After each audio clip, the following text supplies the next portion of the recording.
Assalamualaikum guys, apa kabar nih kalian? Semoga baik-baik aja ya. Jadi di video kali ini aku mau ngebahas alur cerita dari film horor terbaru. Filmnya sendiri itu berjudul The Hunting Soul 2022.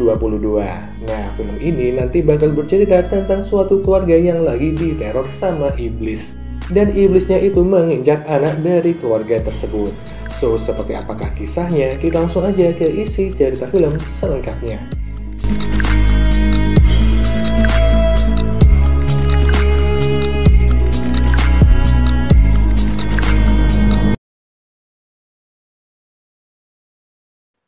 Cerita dimulai dengan diperlihatkan seorang pria bernama Mike. Saat itu, Mike lagi lari ketakutan seakan dikejar sesuatu. Saat ia tiba di ujung jalan, ada seorang pria misterius yang mencegatnya. Dan pria misterius itu langsung menembak Mike. Tapi ternyata itu cuma mimpi ya. Karena histeris akan mimpi buruknya, istrinya Mike yaitu Angie juga ikut terbangun. Saat Angie mau ngelanjutin tidur, Mike bilang kalau dia melihat Sophie, putri mereka. Namun anehnya cuma Mike yang melihat sosok Sophie dan Angie nggak ngelihat siapapun di sana. Nggak cuma itu ya, Mike juga ngelihat Sophie yang menghilang di dalam kegelapan. Dan tentu aja hal itu makin ngebuat Angie kebingungan. What? Di saat yang sama terdengar teriakannya Sophie. Mike lalu bergegas ke kamarnya Sophie dan terlihat Sophie yang terbaring di atas tempat tidur. Sophie bilang kalau tadi dia ngerasa nggak bisa bergerak dan seakan kegelapan akan menangkapnya. Setelah menenangkan Sophie, Mike minta agar Angie ngambil obat demam untuk Sophie. Tapi belum juga dikasih obat, Sophie tiba-tiba pingsan.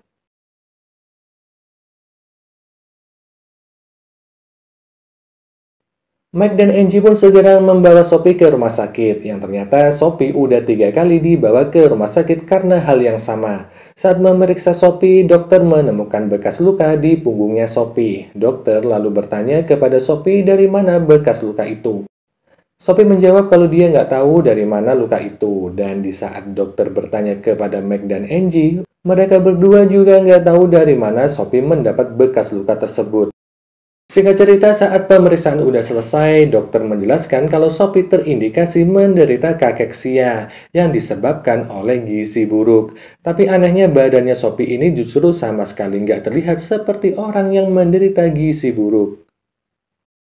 Keesokan harinya, dokter yang menangani Sophie bilang kepada suster kalau penyakit yang Sophie derita saat ini persis seperti penyakit yang diderita sama bocil bernama Carl Matthew. Bocil tersebut udah meninggal beberapa hari yang lalu dan karena hal ini juga si dokter menyuruh suster untuk menghubungi dinas sosial kalau kedua orang tuanya Sophie nggak merawat Sophie dengan baik. Si dokter khawatir kasus yang terjadi kepada Carl Matthew akan terjadi pada Sophie. Saat suster tersebut mendatangi kamarnya Sophie, dia bercerita tentang Carl Matthew kepada Mike. Mendengar kalau ada bocil yang menderita penyakit serupa dengan Sophie, Mike langsung menghubungi ibunya Carl. Mike ingin tahu tentang penyakit itu lebih dalam. Tujuannya tentu aja agar Sophie bisa selamat dari penyakit tersebut. Saat di kantor, Mike juga cerita tentang keanehan-keanehan yang ia alami belakangan ini sama teman kerjanya yaitu Ron. Mulai dari mimpi buruk yang selalu dia alami sampai penyakit misterius yang kini Sophie derita. Ron pun menyarankan supaya Mike menyelidiki keanehan itu dari sisi spiritual. Dan kebetulan banget ya, pacarnya Ron yaitu Hope tahu tentang hal-hal yang berbau mistis. Sepulang kerja, Mac mampir ke rumahnya Carl Matthew untuk bertemu dengan ibunya Carl. Awalnya, ibunya Carl nggak mau cerita soal Carl kepada Mac. Namun setelah tahu kalau anaknya Mac yaitu Sophie menderita penyakit yang sama dengan Carl, akhirnya ibunya Carl mau bercerita. Ibunya Carl masih shock akan kematian anaknya. Dia bilang kalau dokter nggak akan paham dengan apa yang dialami sama Sophie. Karena penyakit itu berhubungan dengan mimpi aneh yang selalu dialami Carl maupun Sophie. Ibunya Carl juga ngasih lihat gambar yang ada di mejanya Carl semasa hidup. Di sana tertulis kau tak akan bisa menyelamatkannya. Ibunya Carl percaya kalau itu bukan tulisannya Carl, jadi ada kemungkinan tulisan itu ditulis oleh sosok gaib yang meneror Carl semasa hidupnya. Sedangkan di rumah Angie yang habis nidurin Sophie mendengar suara pintu yang terbuka dengan sendirinya. Awalnya ia mengira bahwa itu Mike, tapi saat ia mencari keberadaan Mike, nggak ada siapa-siapa di sana. Nggak sampai di situ, ada pintu lagi yang terbuka, dan saat Angie mulai mendengar suara setan yang mendekat, Mike datang. Saat tengah malam, Mike yang tertidur terbangun karena ada seseorang yang menariknya. Ia pun keluar kamar untuk mengecek keanehan tersebut dan tiba-tiba pintu kamar tertutup. Pintu depan rumah pun kayak ada yang mengetuk dan seakan ada seseorang yang berusaha masuk. Saat pintu tersebut dibuka, kembali nggak ada siapapun di sana. Pagi harinya Angie lagi main tebak gambar sama Sophie, tapi di tengah permainan Angie mendapat telepon. Ia pun meninggalkan Sophie sebentar dan di saat itulah ada tangan iblis yang menuntun tangannya Sophie. Iblis itu juga berbicara menggunakan suaranya Angie. Jadi Sophie nggak sadar kalau dia lagi main tebak gambar sama setan. Angie yang mendengar Sophie bicara sendiri bergegas masuk ke kamarnya Sophie dan betapa terkejutnya dia saat melihat tulisan yang sama seperti yang didapat oleh Kang Matthew. Saat masih kebingungan ini, fotonya Meg yang bersama Sophie juga jatuh. Dan anehnya, kata-kata ancaman itu juga ada di belakang foto. Gak lama kemudian, Meg datang membawa kamera CCTV. Meg bermaksud memasang CCTV setelah kejadian aneh yang ia alami semalam. Saat Meg memasang CCTV itu, Angie lagi masak. Dan di sini teror mistis mulai terjadi. Awalnya gelas di sampingnya Angie menghilang dan setelahnya suara vas yang pecah terdengar. Saat ngeberesin pecahan vas, Angie dikagetkan oleh sosok setan yang duduk di meja makan.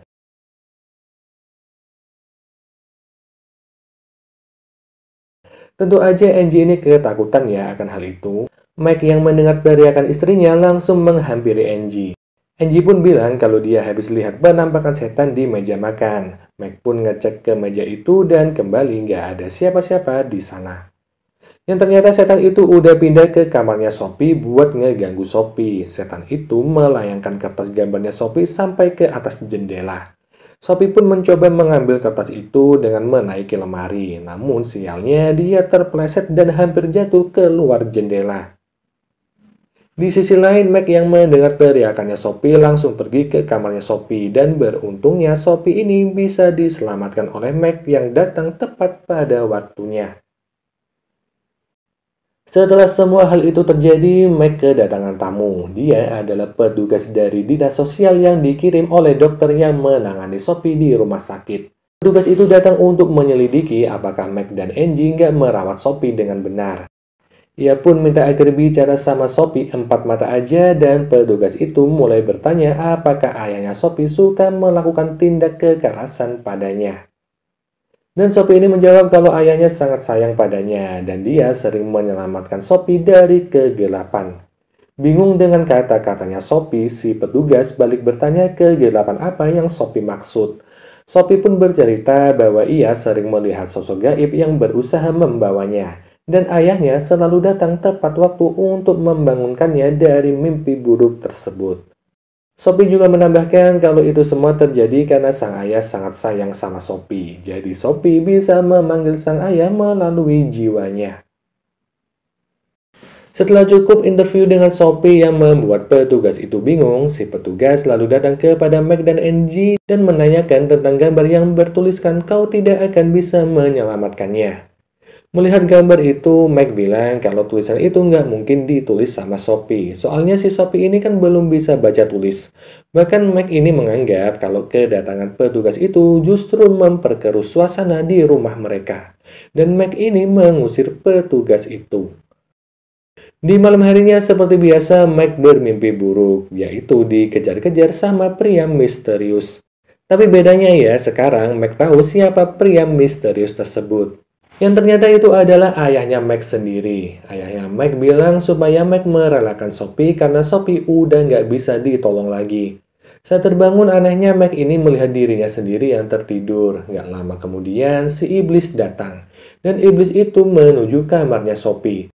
Si iblis saat itu seperti menghisap energi dari Sophie. Melihat hal itu, Meg mencoba menghentikan. Namun ia malah terpental karena kekuatan si iblis.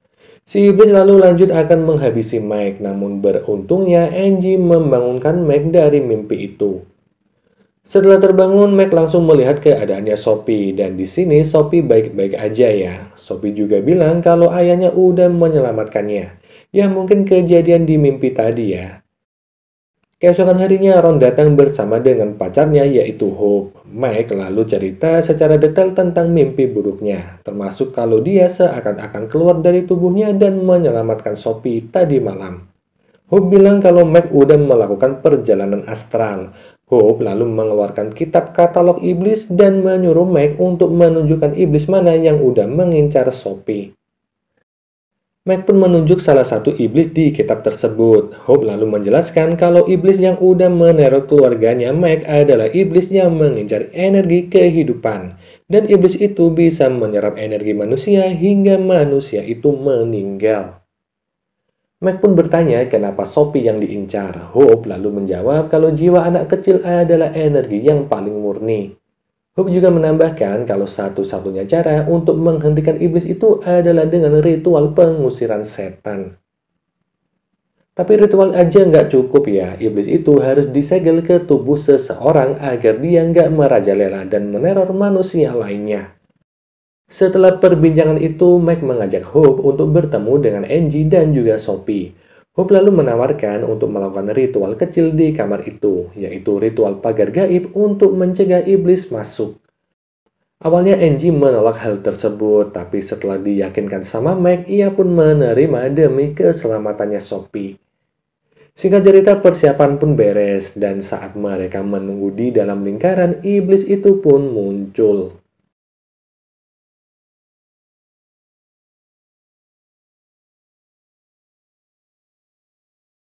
Awalnya si iblis emang nggak bisa masuk ya, tapi ternyata mantranya Hope nggak cukup kuat untuk menahan iblis tersebut. Alhasil mereka pun dibuat kocar-kacir sama si iblis, dan si iblis ini mulai menyerap energi kehidupannya Ron. Dan Ron pun tewas. Sophie dan Angie udah berhasil keluar kamar saat itu, tapi mereka malah bertemu sama si iblis. Angie pun membawa kabur Sophie ke kamar. Angie lalu menyadarkan Mike yang pingsan karena serangan iblis tadi. Mereka bertiga pun menuju basement rumah untuk menyalakan generator agar listrik kembali menyala. Namun belum juga sampai di basement, si iblis mengagetkan Mike hingga Mike terjatuh. Selanjutnya Mike ini diseret sama si iblis ke suatu tempat. Angie yang melihat hal itu langsung mencari Mike dan ia berhasil menemukan Mike yang udah terluka. Di sini Mike punya rencana. Ia menyuruh Angie buat membawa kursi dan mengikat dirinya di atas kursi itu. Saat Mike udah duduk di kursi, kini Angie tinggal nyari tali untuk mengikat Mike. Tapi belum juga nemu tali itu, si iblis udah menangkap Sophie dan mulai menyerap energi kehidupannya. Sebelum semua itu terjadi, Mike menantang si iblis agar si iblis mengambil tubuhnya aja, jangan tubuhnya Sophie. Mendengar hal itu ya, si iblis ini terpancing. Iblis itu lalu mendekati Mike dan merasukinya. Saat Angie mencoba mengikat Mike yang kesurupan, dia gagal karena Mike benar-benar udah menyatu dengan iblis itu. Angie lalu membawa Sophie bersembunyi dan Angie ini juga udah lapor polisi untuk minta bantuan. Sedangkan di sisi lain, Mike yang kesurupan mulai mencari keberadaannya Angie dan juga Sophie. Dan saat si iblis udah menemukan mereka, si iblis ini mencoba untuk menghabisi Angie. Namun beruntungnya Hope datang tepat waktu untuk menyelamatkan Angie. Mereka bertiga lalu keluar rumah untuk berlindung kepada polisi yang udah datang. Dan polisi pun menangkap dan memborgol Mike yang kesurupan. Mike pun didakwa melakukan percobaan pembunuhan terhadap istri dan anaknya. Ia juga dituduh sebagai orang yang telah menghabisi Ron. Gak cuma itu ya, pengadilan juga menganggap Mike udah gila dan dia bakal ditahan di rumah sakit jiwa khusus. Setelah beberapa hari berlalu, Angie datang ke selnya Mike. Di sana, Mike terlihat tersenyum kepada Angie dan film ini pun berakhir.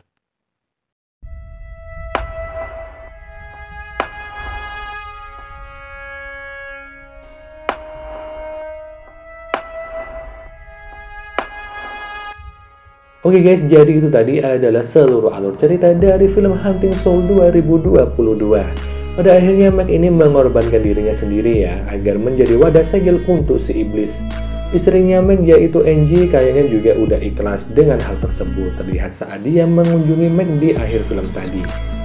Dan mungkin gini aja ya pembahasan film kali ini. Kita jumpa lagi di video selanjutnya. Wassalamualaikum warahmatullahi wabarakatuh. Bye.